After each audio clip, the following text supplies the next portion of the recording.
मित्रों नमस्कार। धन के बिना मानव जीवन का गुजारा होना असंभव है। धन है तो सब वस्तुएं संभव है। धन ना रहने पे दुख, गम, उदासी और जीवन निराशापूर्वक व्यतीत होने लगता है। किसी भी व्यक्ति का जीवन धन के अभाव में कष्टपूर्वक ना बीते, इसलिए भगवान ने धन की व्यवस्था कर दी। मित्रों, हमारे पृथ्वी पर अथाह धन संपदा है। समुद्र की गहराइयों से लेकर जमीन के अंदर और जमीन के ऊपर कहीं भी धन की कमी नहीं है। फिर भी हमारे देश में गरीबी है। धन के अभाव में कितने गरीब भूखे मर गए तो कई किसानों ने आत्महत्या कर डाली। दहेज की रकम नहीं जुटा पाने की वजह से कई बेटियों की बारात लौट गई, या तो धन की कमी से एक पिता कर्जदार हो गया। पृथ्वीवासियों के इन्हीं दुखों को देखकर भगवान श्री हरि विष्णु ने मनुष्य के लिए 7 दिन के अलग अलग उपाय बताए, ताकि कोई भी प्राणी किसी भी दिनवार को भूखा ना सोए, कोई भी मनुष्य धन के चलते दुखी व परेशान ना रहे। हमारे पालनकर्ता श्री हरि विष्णु भगवान ने 7 दिन के सहज सरल बिल्कुल आसान उपाय बताए हैं, जिसे कोई भी व्यक्ति आसानी से करके धन की तंगी को, धन की समस्या को दूर कर लेगा। मित्रों, आज का जो उपाय है उसे हमारे ऋषि महर्षियों ने हमारे प्राचीन वेद ग्रंथों में लिखे हैं। मित्रों, कुछ व्यक्तियों के भाग्य में धन ही नहीं है तो उन्हें धन प्राप्ति का कोई भी उपाय कहाँ से मिलेगा।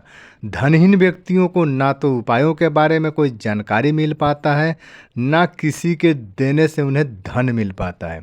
धनहीन व्यक्तियों के भाग्य में धन लिखा ही नहीं है तो विधाता भी क्या करें। मित्रों, प्राचीन कथा के अनुसार एक बार माता पार्वती ने एक अत्यंत दुखी परिवार को देखकर दुखी हो गई। माता पार्वती को उस परिवार की गरीबी देखी नहीं गई। धन के कमी के कारण वह निर्धन परिवार तरह तरह के दुख भोग रहे थे। माता पार्वती को उन पर दया आ गई। उन्होंने निश्चय किया कि आज मैं इस निर्धन दुखी परिवार का दुख दूर करके ही रहूंगी और इस निर्धन परिवार को अमीर बना दूंगी। इस तरह से माता पार्वती अपने मन में निश्चय करके बाबा भोलेनाथ के पास गईं और महादेव जी से कहा, हे प्राणनाथ, आज मैं आपसे कुछ मांगना चाहती हूँ। मेरी इच्छा को पूर्ण करने की कृपा करें। तब महादेव जी ने कहा, बोलो प्रिय, तुम तो मेरी प्राण प्रिय हो, मैं तुम्हारी हर इच्छा पूर्ण करूँगा। तब माता ने कहा, प्रभु, मैंने पृथ्वी पर एक अत्यंत दुखी और निर्धन परिवार को देखा है, जिसका दुख मुझसे देखा नहीं गया। मैं चाहती हूँ आप उस निर्धन परिवार को इतना धन प्रदान करें कि उस गरीब परिवार की गरीबी सदा सदा के लिए दूर हो जाए। तब बाबा भोलेनाथ बोले, हे प्रिय, तुम जिस परिवार की बात कर रही हो उसे धन देना ही बेकार है। इतना सुनने के बाद माता पार्वती ने आश्चर्य से पूछा, ऐसा क्यों प्रभु, आप ऐसा क्यों बोल रहे हैं? तब बाबा भोलेनाथ बोले, हे पार्वती, उस परिवार के भाग्य में धन लिखा ही नहीं है। वह परिवार कोई भी धन प्राप्ति का उपाय नहीं करता है। वह उतना ही मेहनत करता है जितने में वह खा ले और जी ले। ऐसे में अगर उस परिवार को अचानक से धन दिया भी जाए तो भी उसे नहीं मिल पाएगा, क्योंकि निर्धनता ने उसे और उसके भाग्य को जकड़ रखा है। अगर वह परिवार धन प्राप्ति का कुछ उपाय कर लेता तो उसका भाग्योदय हो जाता और उसे धन प्राप्त भी हो जाता। इतना सुनने के बाद माता पार्वती ने कहा, मैं वह सब स्वामी नहीं जानती हूँ। मैं उनका दुख देखकर मन में निश्चय करके आई हूँ कि उस गरीब परिवार को धन देकर उसकी गरीबी मिटाऊंगी और उसे अमीर बनाऊंगी। तब बाबा भोलेनाथ बोले, हे प्रिय, तुम अपना हठ छोड़ दो। मैं फिर कहता हूँ, उस परिवार को धन देना ही बेकार है, क्योंकि उसके भाग्य में धन लिखा ही नहीं है। तब माता पार्वती बोली, अगर आप उस गरीब परिवार को धन नहीं देंगे तो मैं कुछ भी नहीं खाऊंगी ना पीऊंगी। मित्रों, इस तरह से शिव पार्वती के बीच चल रहे इस वार्तालाप के कारण शिव जी बड़े असमंजस में पड़ गए और अंत में उन्होंने पार्वती माता के हठ के आगे उनकी बात को स्वीकार कर लिया और बोले, ठीक है, चलो पृथ्वी लोक चलते हैं, तुम्हारी आंखों के सामने सब कुछ होगा। तुम स्वयं देख लेना। माता पार्वती प्रसन्न हो गई और शिवजी के साथ पृथ्वी लोक आ पहुंची। पृथ्वी लोक पहुंचते ही माता ने कहा, हे स्वामी, वो देखिए, उस परिवार का मुखिया इधर ही आ रहा है। इसी के ऊपर इसके परिवार की पूरी जिम्मेदारी रहती है।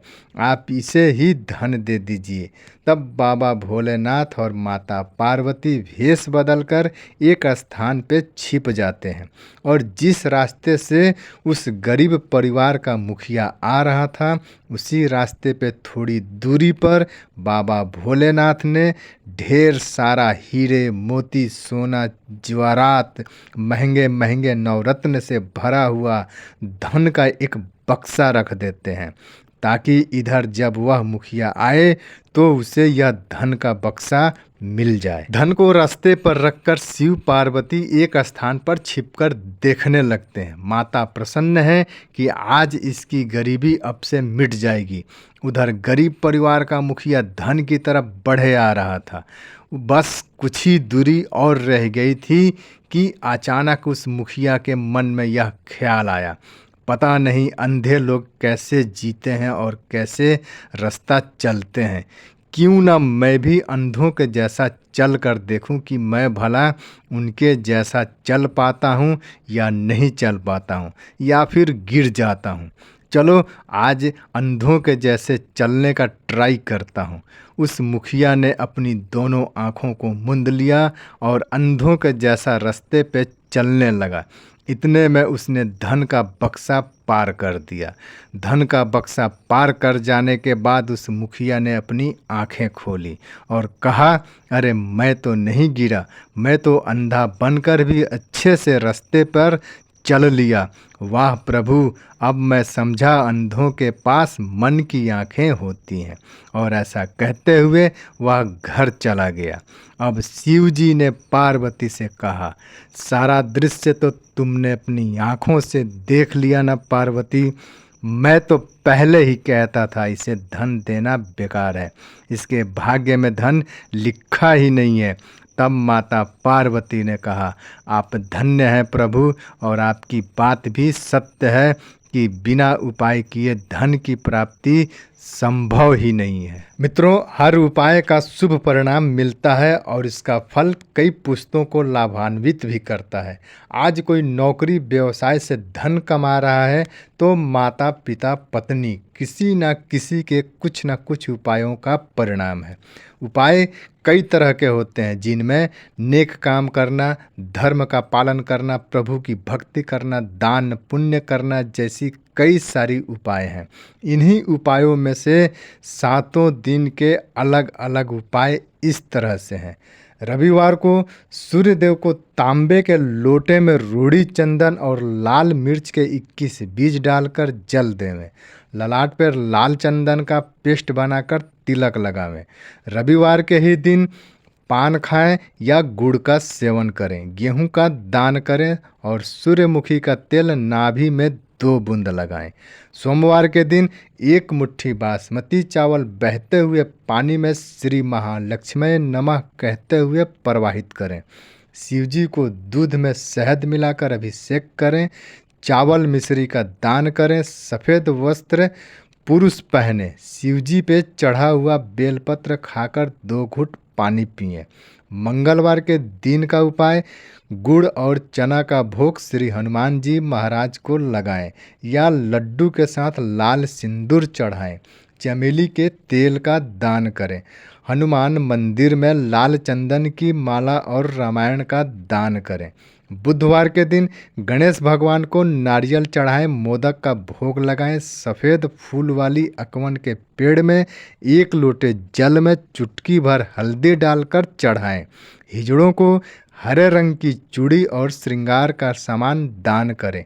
काले कुत्ते को जलेबी खिलाएं। स्नान के पानी में सफ़ेद इलायची डालकर नहाएं। गुरुवार के दिन पीला टीका लगाएं या हल्दी में केसर डालकर ललाट पर तिलक करें। कोई भी पीला वस्त्र धारण करें। स्नान के पानी में 1 चुटकी हल्दी डालकर नहाएं। गरीबों को पीली भात खिलाएं।